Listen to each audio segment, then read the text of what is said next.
Up next, we are thrilled to kick off with an insightful panel discussion on challenges and solutions for adopting AI and ML in your enterprise.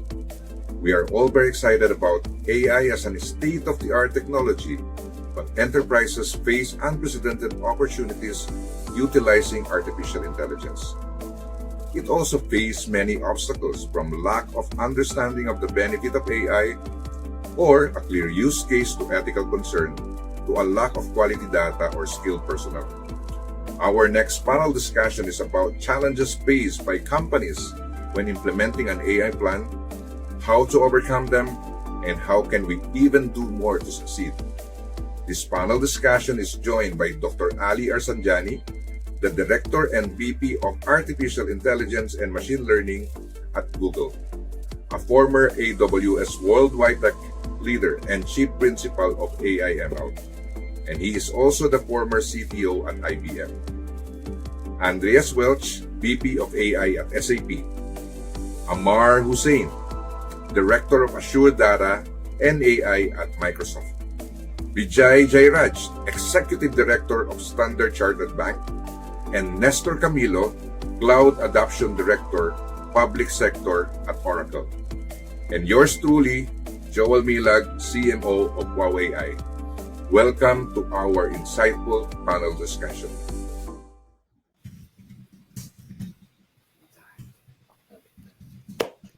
Hello again, everyone. Good day. I'm here back again, but this time around with four excellent gentlemen. I'm just so proud, honored, and humbled to be part of this panel discussion. I believe this is one of the most exciting part of this particular Worldwide AI Webinar 2022. And to start with, I would like to first thank everyone who are now in the panel discussion: Amar Hussain, Ali, Andreas, and Nestor. And I don't want to introduce them, but I would rather give them at least a minute to make their own introduction for themselves, because they, I cannot give justice to that. Amar, would you like to start it first? Well, thank you so much, Joel. It's absolutely a pleasure to be here with a fantastic company and with yourself. Thank you for the opportunity, and it's a privilege to be here. I am currently director at Microsoft Azure, leading the data and AI function there within a customer success unit. I have the privilege of leading and working with a fantastic group of solution architects, technologists who are passionate and focused on transforming, unlocking, and helping our customers achieve the targets and the goals that they have. So I'm very proud of that. Apart from that, my background is very much in the data and AI space. I did some time with Google, previous to coming to Microsoft Azure, and I have over 20 years of experience in the tech industry and what have you. I have a young family, live in the UK, in Manchester based. So that's myself. Thank you so much for having me here. Awesome. Thank you so much, Amar. I'm doing this alphabetically. I'm so sorry because I don't know how to rank every one of you guys. Ali, would you like to go next? Okay, great. Yes, Ali Arsanjani. I'm leading partner engineering for Google Cloud. And what that means is we help our business partners build on top of Google Cloud and integrate with Google Cloud and run on Google Cloud, specifically in the areas of the spectrum from data and analytics to AIML. Personally, in my previous job, I was with AWS leading the specialist solution architects for AIML. Prior to that, with IBM for about 200 years. And I was the CTO for machine learning and analytics and an IBM distinguished engineer there. And I continue to be a teacher. I teach a master's program in machine learning for a couple of universities here, UC San Diego and San Jose State. Back to you, Joel. Thank you so much, Ali. Again, this guy basically the one who kicked off our webinar. And now I would like to give you again, Andreas. Take it away, Andreas. Thanks, Joel. Hello, everyone. My name is Andreas Welch, and I lead marketing and solution management for AI at SAP. And I've been in the AI space for the last 6-7 years in different roles, actually. I started doing business development in 2015-16, just when we were all climbing up that hype cycle, and we're helping customers understand what is AI, what is machine learning, how is it different from traditional software programming. Moved over to our software engineering and product management organization to lead a COE to bring more of that automation and AI into our core products that many of the largest customers and companies in the world run their business on, and now have the privilege of focusing on what are the things that SAP should strategically look at when it comes to AI. How can we differentiate our business applications? And also, how do we talk about that value proposition to the market? I invite you to follow me on LinkedIn. I post every day about the lives and the challenges of leading an AI COE and automation COE. Really passionate about that because I want to help others who are on that same path, maybe a little earlier, find out from myself and from others through discussion how you can improve it. And I want to learn myself as well from others that are a little further ahead, how you have done it, and what maybe I and the rest of the community should consider. So look for the intelligence briefing on LinkedIn, and would love to connect with you. Thanks for the opportunity to be on the panel today. Thank you so much, Andreas. I'm so sorry, Nestor. You're the only one here who is letter N. That's why Very difficult to compete with people that have 2 A's, not just one. I'll give the floor to you now, Nestor, please. Absolutely. Thanks for the opportunity. I am Cloud Adoption Director for Public Sector in Latin America. 37 years working on IT. English is not my first language, and also I speak Portuguese and Spanish, so mixed language is a mess. I normally mix words, so sorry if I don't say something okay. I'm working at Oracle for the last 25 years. I have been in different roles. At first in pre-sales, working with partners and with different strategic accounts in Latin America. I worked as an enterprise architect, trying to understand business and technology and application and industries. It was one of my first big AI project was just near 10 years ago with a mining company trying to apply machine learning for improving their production system. Very successful case, won the best mining project in the world. And from this, the last 8 years, I am working with public sector in Latin America, attending government, healthcare organizations, and I'm very involved with artificial intelligence, machine learning, and technology in general. I also do some classes in post-degrees for justice mainly. And some people say, why justice? Because they are very, very worried about what is happening with machine learning. Really, there is a lot, at least in Latin America, a lot of involvement from the lawyers. And I learn a lot from them. So thanks a lot for having me on this opportunity, and obviously an honor to be in this very interesting panel. Thank you so much, Nestor. Thank you so much, gentlemen. Let's start the ball rolling. The topic here, challenges and solution for adopting AI and ML in your enterprise, I would say is an evergreen topic, right? I think for many years, even, those people who would be hearing this particular panel discussion will be able to see value for this particular topic. So without further ado, I would like to start my first question. Hypothetically, what do you think are some top challenges enterprise face when adopting AI and ML? And I would like to first ask Andreas on that. Andreas? Thanks.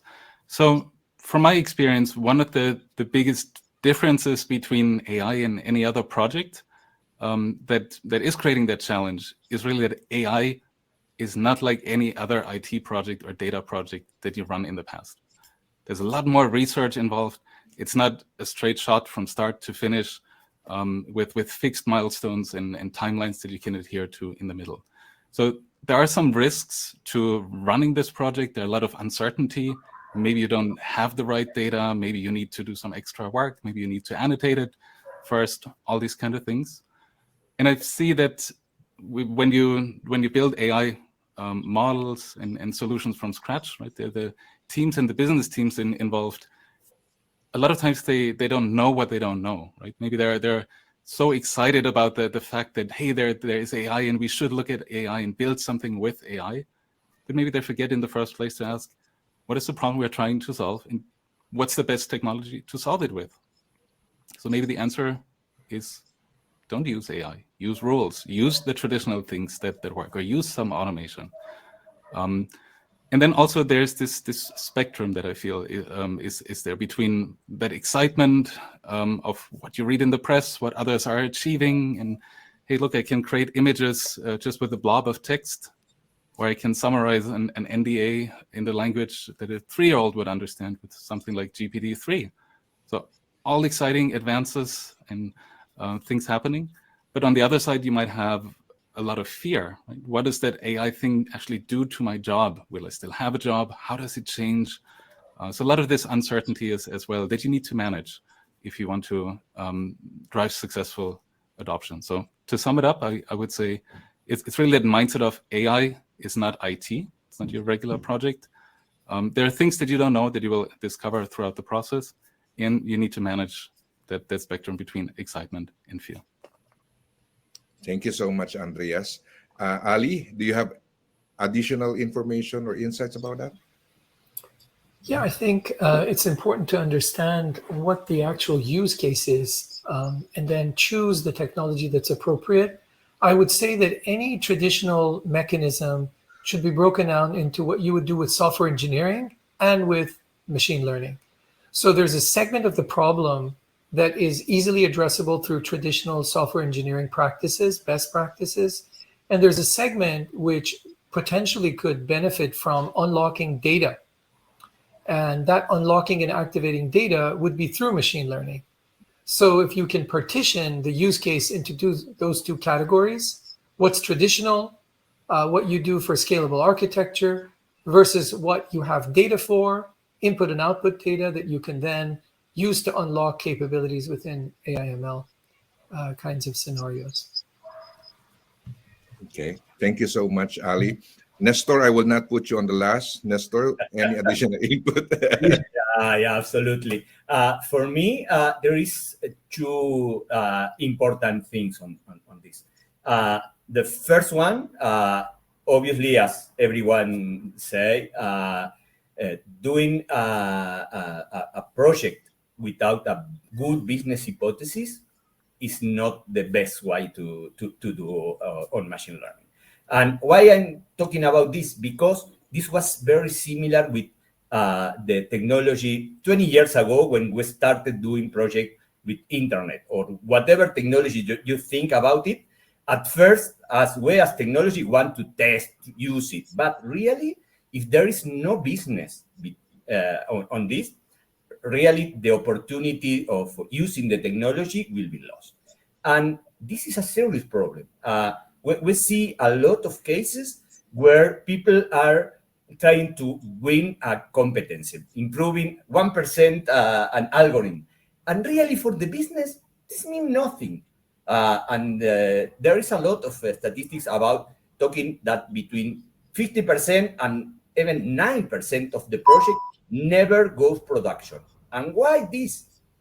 This is the second problem. Going to production is not easy.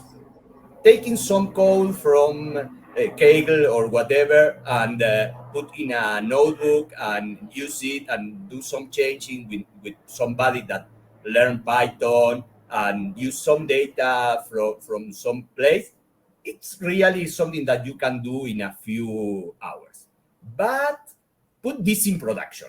And this is a lot of complexity. There is a new discipline called MLOps that really is trying to take this, but this is in the infancy, that there is starting really. And moving a lot of data out of the production system to the machine learning, train it, secure it, scale it, etc., is really, really difficult. So for me, these are two really important challenges that we have and need to be solved. Thank you so much, Nestor. Do you want to add some point there, Amar? I think the guys covered it nicely. I think just two different things. One thing is that don't treat AI adoption as any software development project. It's a different thing. True. The way you do AI adoption and challenges is different to how you do software development, even though it shares some principles. For example, in the agile world, the way you're developing software, you can take some of those practices and imply it, but the actually way of adopting AI and ML is different to how you do software projects. The second thing is that you've got to try to put aside the technology and understand the business framing and the contextual in how you want to use AI and machine learning. What value are you looking to deliver? Do you have the skill set? Do you have the budget? Do you know what the complexity is going to involve? Where is your data? What shape is it in? How do you handle your data pipelines, et cetera, et cetera? So I think, having a data centric kind of view really helps. And also the non-technological emphasis and focus is really important. Don't jump into it straight away and thinking that you can just, switch on and off. So I think that's just a bit of a few things that come from my side on top of what everybody just said. Thank you so much. Thank you so much. Just for the benefit of all the participants right now, again, I don't think it is easy to convene these four gentlemen, coming from Google, from Microsoft, SAP, and Oracle, all together to discuss this particular topic. So that's why I am really, really fortunate to moderate this particular panel. So now we'll go to question number 2. What are the common processes to review, assess, and roll out AI/ML solution for an enterprise? I would like to ask Amar first for this. Amar? Yeah, no, thank you, Joel. I think for me, you really need to have a strategy or a framework or a methodology when you're running projects like this, when you're running especially AI and machine learning project, because if you don't, what you're going to end up doing is actually building something or spending a whole lot of money on a project because somebody else is doing it and you just want to do something similar, and then find out actually it doesn't do anything that you really, that adds value to your business or unlocks any value for your business. So you really need to have a process and a strategy in place and then you need the leadership to execute and actually deliver that. Now, the way you would do something like this is that, you would need to first of all understand, what problem or what are the issues or challenges we're having in our business, and then work your way backward from there to see how can we leverage machine learning and AI. It might not be the answer always, like we said before, but it could be a lot simpler way of doing this. So first of all, getting that framing, the business case understood, and really intimately know the challenges and why you're looking to use this capability, and then working backwards from there to understand, well, for any machine learning and AI project, everybody will tell you that the core of it is, the heart of it is data. So you need to get your data portfolio in the right place, in the right shape, in the right kind of format. And then you need to start thinking about how you want to build your model and development and those capabilities on top of that, and then testing and training. So those are some of the kind of technology type of areas. Then on top of that, what you need to have in place is a way to kind of monitor and maintain what you're putting in there. So think about the full process end to end, and how you're going to manage and control and monitor that. Because what's going to happen is once you build an AI model and an AI as a solution, it never stays the same. Like from 1 week to next week, data changes. And so you need to make sure that your model that you're building or your product that you've built with your AI is actually fresh and it has the right data being fed to it so that it can give you the right accuracy or the level of accuracy that you're expecting to have over a certain period of time. So you need to have a kind of strategic view of where you're going. And those are some of the capabilities that you need to have in place in terms of reviewing, assessing, and rolling out. And then, another really, really critical, really important area is just making sure that, you're checking for all the ethical issues and challenges that you might come across, that data is not biased, the security governance of your data that you are using, what's the implications of this when you put this thing out, how is it going to impact your user base, making sure that you start small and then you prove the value and then you kind of iterate on that moving forward. So these are some of the practices that you will look at when you're looking to kind of roll out AI and ML solutions for your enterprise. So that's what I would say to start with, Joe. Thank you, Amar. That was very detailed, but probably Dr. Ali can add something to that. I think pretty much everyone has mentioned a whole lot. I'll maybe move on to the next question or something. Sure. No problem. We can move on to the next questions, unless other panelists would like to add some points on the second question. If now we can move on the third question. What does your interdepartmental dialogue involve when you've got some groups advocating for adoption of new technology, but other groups resisting in defense? And how can we find common grounds, Dr. Ali? Yeah, this is natural human resistance to change. Unless people are motivated to change, they won't. So I would reach out to them. Skill is an important issue. You would need to have organizational upskilling so that people are, obviously, we are all afraid of what we don't know. And if I don't have the skills in something, I'm more resistant to it because I feel it's a threat to me potentially. So I would upskill and I would have inclusive programs where I would demonstrate incentives for participation in those programs. So if my group is not participating in some kind of a machine learning program, I would find use cases and incentive programs within the organization that would motivate me to be inclusive, to participate, and gain something that is aligned with my business objectives. That would be my 2 cents. Thank you, Dr. Ali. Nestor, do you want to add some insights there? No, I prefer for the next question, really. Awesome. How about you, Andreas? Any other? Nope. All good. Right. Yeah. So from my experience working with customers, very particularly in finance, where we're looking at matching incoming payments to open invoices early on, in that hype cycle when AI was really, really new. And obviously not everybody is on that same innovation journey yet. So some people might be a bit further ahead. Some people might just get started. But what was important at the time was that the customers we worked with also looped in their subject matter experts that were doing this invoice matching manually at the time. And they involved them from the very beginning and really throughout the project all the way to the development, to the deployment. And the thing that was important was that the project leads and process owners said, hey, look, we want to help you be and become more efficient and more effective. It's not about reducing or replacing jobs, but it's really about making sure that we can keep up with the growing volume that we're seeing in transactions, in invoices, and use technology for that. So you only need to look at the exceptions. There will still be a few, right? But here's how the system actually works. This is how the matches are being made. And very early on, we actually started giving information like, we believe this is a 92% match. And when we showed it to the customer, they said, okay, so what? Is 92% good? Is it bad? Why did it make that prediction?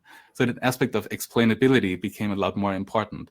And some of the additional features we then added were around, what are the features by which this prediction has been made? Maybe it was because the customer name and the account number and the amount of the invoice were really highly important for coming up with that prediction. So really, the point I'm trying to make is give as much information that you can and as much context that you can to those users, and especially business users, for them to have a better understanding of why they should trust that prediction. And I think that trust is really, really important, especially in a business context where pretty much any decision ends up being a high stakes decision because there's a financial implication attached to it. So make it real and explain it.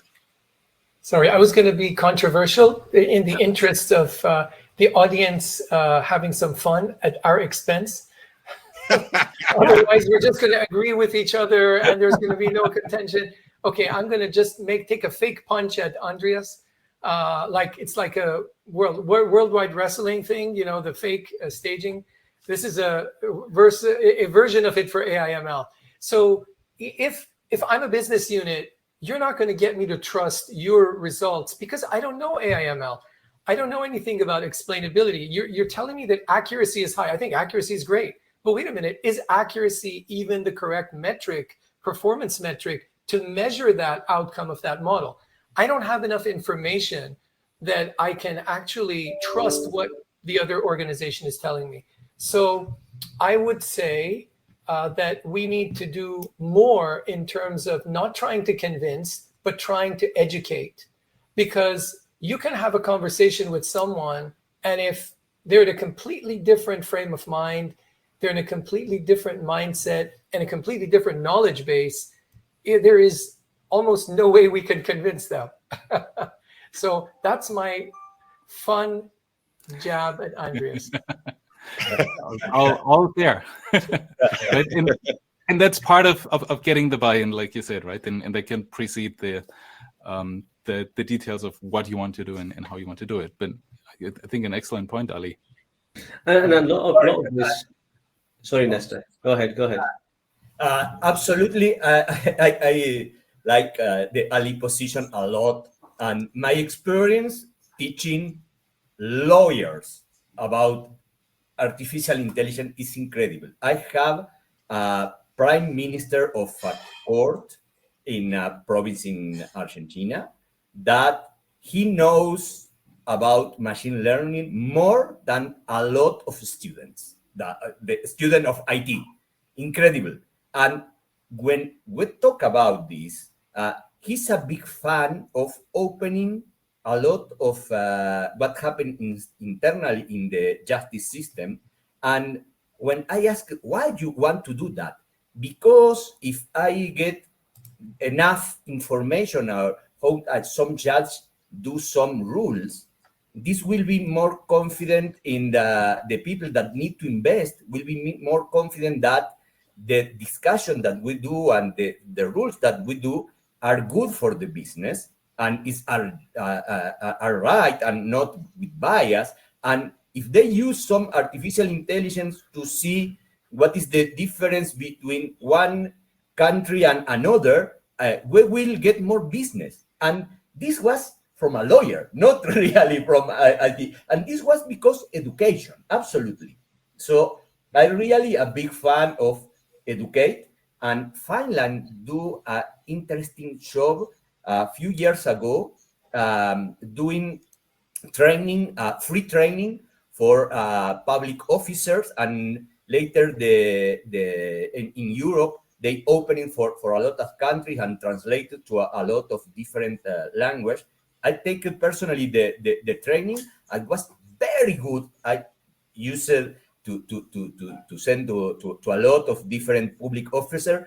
Learn this type of information because you can do a lot better if you know what we are talking about. So absolutely, Ali, I like train. Thank you so much, Nestor. I would like to ask Ammar to tap Andrea's hand because there is a 1-2 combination. Yeah. Well, look, I think there's some interesting comments, but I think that one of the key things that I've found is that the culture of any, going back to your question, I'm going back to your question, Joel, that you asked. What are the dialogues that you need to have? I think the culture defines what type of dialogue you're going to have. You can either have a dialogue that has a hammer and says, make sure you do what I say, or you can have a culture which the leader then brings the people on board as a journey to what they're trying to do, with education, with awareness, with knowledge, ability, reinforcement. You need to follow these kind of principles to get this thing done. Because, I mean, if you look at the job that we're doing with whole sustainability and everything, right? On the one hand, people are massively pushing sustainability. On the other hand, the same people are the biggest releasers of carbon dioxide into the atmosphere, right? So you play both sides at the same time, but it's all about sincere leadership of trying to get something done. And it might be a bit controversial what I'm saying, but I think it's true, because look at the flooding that's happened recently, right? So it's same in this sense that we are advocating for change in an organization to adopt a new piece of technology. But if we don't come down with the right type of leadership in pursuing that change, then I think you're going to have challenges. So that's why I would say. Thank you so much, Amar. Before I continue to my question, I would like to direct all the panelists' attention to the participant questions. Let's go and have some break for my question, and let's go to participants' question. Greetings, Daniel here from Cameroon. Very delighted to see Nestor here, who has once coached me as a very knowledgeable Oracle mentor. This is my question to you all, gentlemen. Business innovation isn't a box you can check off and forget about. Rather, it is a continuous effort that is empowered by technologies and methodologies that are available at any given moment. Is artificial intelligence being seen today as that technology? Thanks. Who would like to answer it first? Nestor, since this is your prodigy. Yeah, Daniel. We have a lot of fun with a hackathon a few months ago, trying to mix language. She speaks French, and was very difficult to us to try to communicate, but was a pleasure to work with. So really, for me, obviously, it's not a technology that you push and forget. And today in a session, I think that was Andrea that talked about product versus project, and really this is the case. This is not a project that you will be doing. You probably will be creating a product, a data product, and you need to continuously work on this and do second release, third release, and add more information and more extend the use case. So really, for me, this is an ongoing thing that will be growing and growing. Yep. Thank you so much, Nestor. Any point you wish to add there, Andreas? Yeah. So thanks for the reference about projects and products, Nestor. I think that leads to another important point, right? And that is on the resource situation, because once you deploy it, it's not like you turn away and say, I'm done. Right? We touched on that earlier in this discussion. So also your resource needs need to account for that over time. Certainly you'll start with a nucleus with a small team, and you build something and it goes into production. You need to maintain it. You move on to the next thing, and you go and you deploy it, and the next thing, and so on. But your responsibility and need to continuously maintain the things that you have deployed and to enhance them grows as well. So you should consider that as well as you're planning your team and your growth structure as well. Thank you so much, Andreas. Dr. Ali, would you like to have some insight there? Add some insight? No, I think my colleagues have completed the insight on this topic. It's very thorough. Thank you. Awesome. Okay, let's proceed to the next question I prepared. This is I love this question. What do enterprise executive push back on when it comes to adopting cutting-edge technology, and why do they push back? Dr. Ali, would you like to answer that? I think it's the uncertainty of return on investment.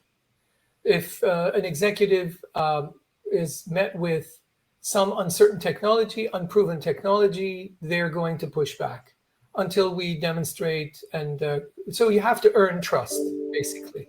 And the earning trust kind of process is relatively lengthy. So starting out small, using projects that are demonstrating key performance indicators that can be enhanced. So something that someone cares about. If I come to you with some proposition and you don't really care about that proposition, or it's not really aligned with your business objectives, it's not going to be important. But if it is, you will listen. And if there's a project that will pinpoint some advancement in that area, it's going to be, you're going to tend to listen to it more. And then the next phase of maturity there would be the education and adoption and documentation of the practices, automation of the practices, gathering data on the tasks that have been done, and then continuous improvement.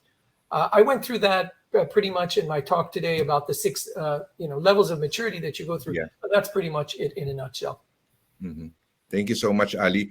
Amar, anything you wish to add from that point? I think Ali's covered it nicely. I think the only thing I would say sometimes is that sometimes, you get different type of execs. You get the type of execs who are very data driven and very savvy in their way of thinking.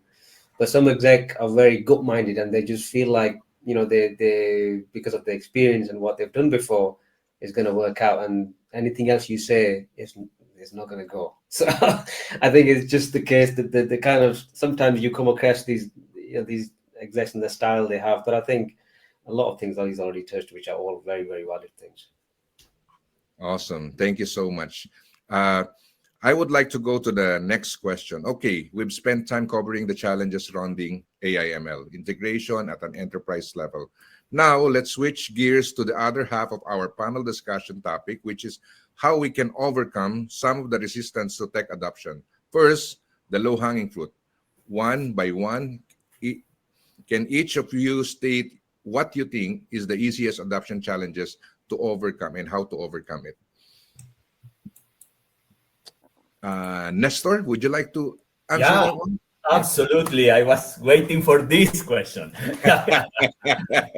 For me, this is make easy to companies to use machine learning with low risk of failure, because a lot of people are have problem having risk, and if you put a lot of money in a project and you don't get anything good for this, you can lose your job.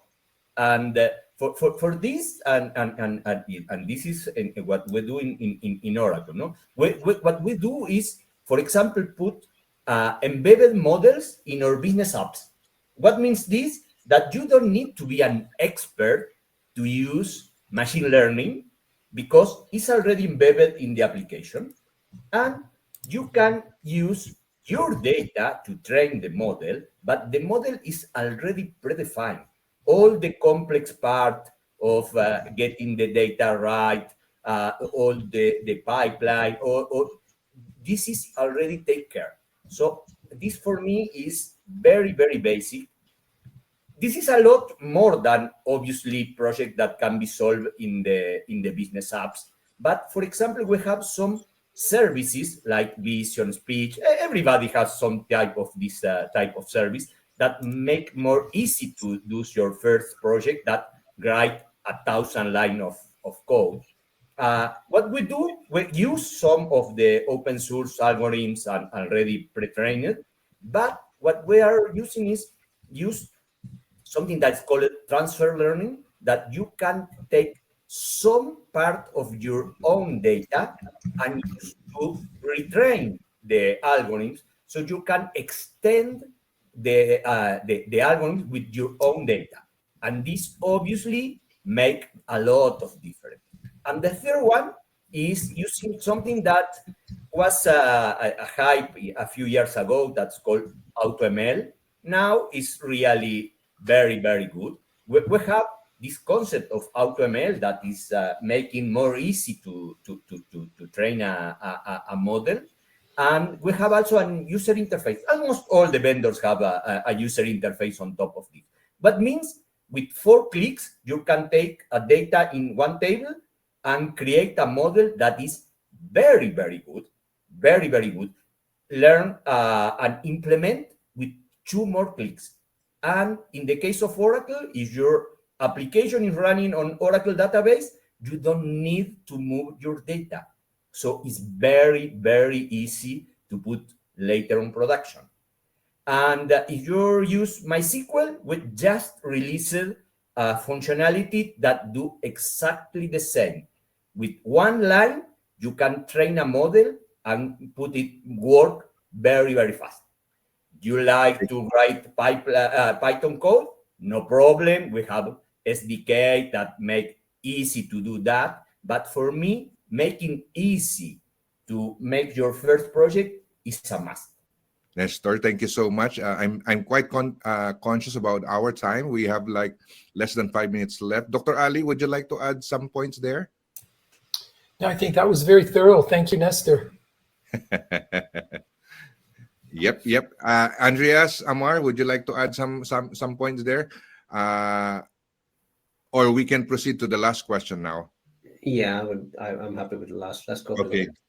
This has been an incredible, exciting discussion thus far. Looking at the time we have left, I want to close with a best practice round robin. If each of you, one by one, could please offer the audience your best tip on how to drive adoption of cutting-edge technology at a resistant enterprise customer. So this would be our last question, and then we can select who win our participants' question among those questions that was thrown to us. Amar? Yeah, my best tip would be to to drive adoption is to try to bring everybody on board with your journey of adoption of AI and ML. Educate, have good awareness, provide the resources required, listen to the feedback, and try your best, to bring people on a journey. It's a journey. It's not a destination, and it continues.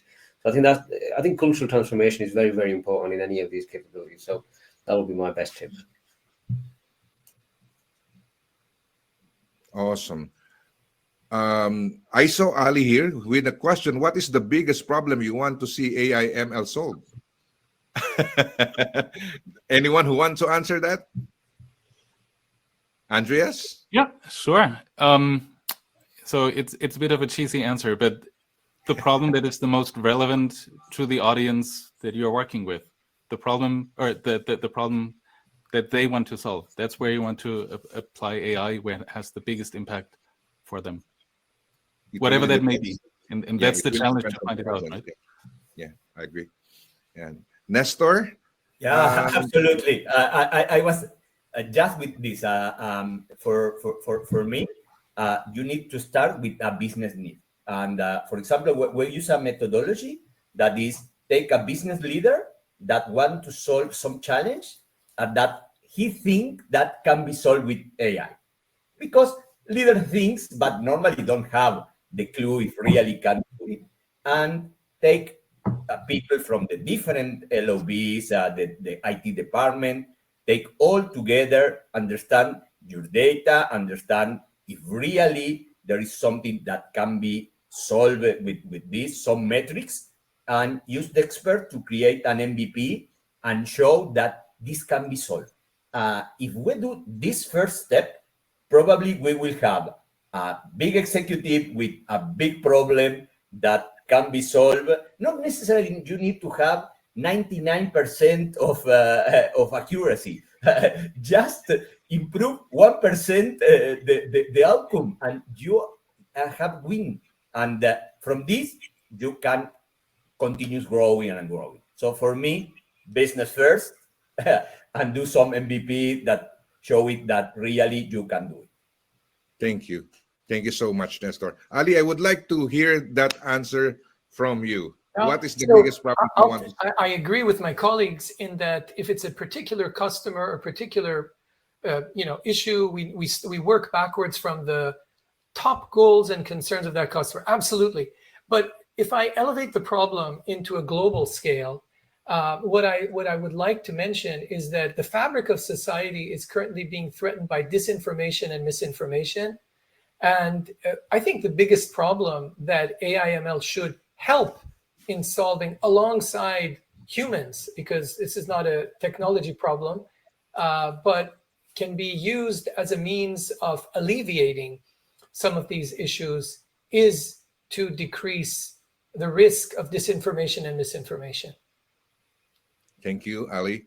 Amar, would you like to add some, any problem you want to see AIML? I would love to, like, similar to what Ali is saying, is if we can make the world a bit better place than what we do with, and also inequality. I think there's a big challenge with that at the moment. We have a lot of inequality at the moment, which we can utilize technology to actually be the great leveler, rather than having strength with certain parts of the world and what have you. So I think it's a good opportunity to be the great leveler, and I think that's the thing that I'm more really excited by technology, especially AI and ML. They gave me an extension of about 3-4 minutes, and I've seen here a question coming from our CEO, and knowing her, she cannot sleep if this left an answer. Andreas used to say that AI is not necessary to be fancy. Instead, it should be practical. Could you please let us know some example of fancy AI application that are not practical? So I would point that again at things like DALL-E 2, these kind of models that we're seeing right now. I think there's a huge opportunity, and it's super exciting to see where we're just starting, and just to think about and imagine what the possibilities are, right? With these kind of things, and also large language models.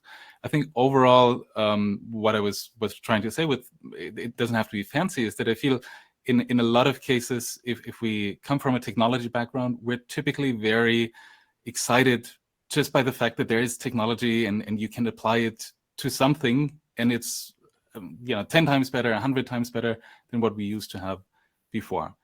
And we get hung up in very minuscule details, right? And maybe even a percentage point or a fraction of a percentage point improvement in accuracy or in some other metric.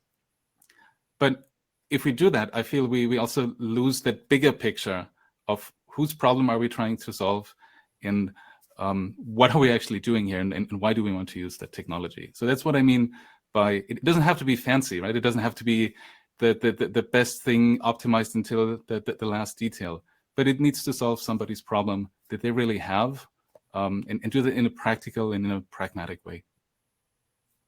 Thank you so much, Andreas. Any gentleman who wish to add or to answer our CEO question? No, but I prefer to answer a question that is in the participant questions. Mm-hmm. And I? Sure. What question is that? Yes. Jamel Khan, that say, how do we ensure that the AI model are fair and not biased? As AI model sometimes can be very complex to understand and explain.